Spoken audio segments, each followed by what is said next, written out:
یعقوب کا عام خط باب 4۔ تم میں لڑائیاں اور جھگڑے کہاں سے آ گئے؟ کیا ان خواہشوں سے نہیں جو تمہارے اعضاء میں فساد کرتی ہیں؟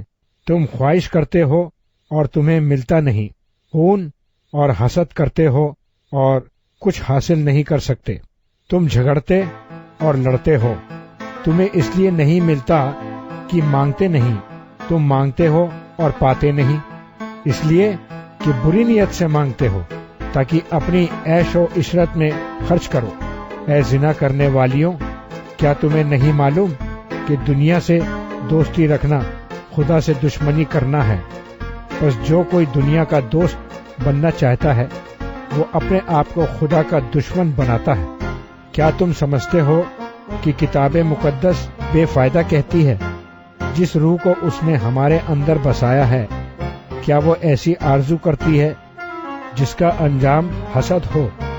وہ تو زیادہ توفیق بخشتا ہے۔ اسی لیے یہ آیا ہے، خدا مغروروں کا مقابلہ کرتا ہے مگر فروتینوں کو توفیق بخشتا ہے۔ پس خدا کے تابع ہو جاؤ اور ابلیس کا مقابلہ کرو تو وہ تم سے بھاگ جائے گا۔ خدا کے نزدیک جاؤ تو وہ تمہارے نزدیک آئے گا۔ اے گنہگارو، اپنے ہاتھوں کو صاف کرو، اور اے دو دلوں، اپنے دلوں کو پاک کرو۔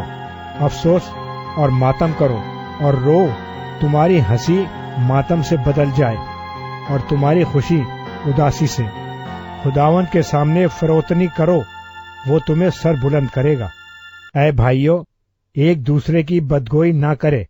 جو اپنے بھائی کی بدگوئی کرتا یا بھائی پر الزام لگاتا ہے وہ شریعت کی بدگوئی کرتا اور شریعت پر الزام لگاتا ہے، اور اگر تو شریعت پر الزام لگاتا ہے تو شریعت پر عمل کرنے والا نہیں بلکہ اس پر حاکم ٹھہرا۔ شریعت کا دینے والا اور حاکم تو ایک ہی ہے جو بچانے اور ہلاک کرنے پر قادر ہے۔ تو کون ہے جو اپنے پڑوسی پر الزام لگاتا ہے؟ تم جو یہ کہتے ہو کہ ہم آج یا کل فلاں شہر میں جا کر وہاں 1 برس ٹھہریں گے اور سوداگری کر کے نفع اٹھائیں گے، اور یہ جانتے نہیں کہ کل کیا ہوگا۔ ذرا سنو تو، تمہاری زندگی چیز ہی کیا ہے؟ بخارات کا سا حال ہے، ابھی نظر آئے ابھی غائب ہو گئے۔ یوں کہنے کی جگہ تمہیں یہ کہنا چاہیے، اگر خداوند چاہے تو ہم زندہ بھی رہیں گے اور یہ یا وہ کام بھی کریں گے۔ مگر اب تم اپنی شیخی پر فخر کرتے ہو تو ایسا فخر برا ہے۔ پس جو کوئی بھلائی کرنا جانتا ہے اور نہیں کرتا، اس کے لیے یہ گناہ ہے۔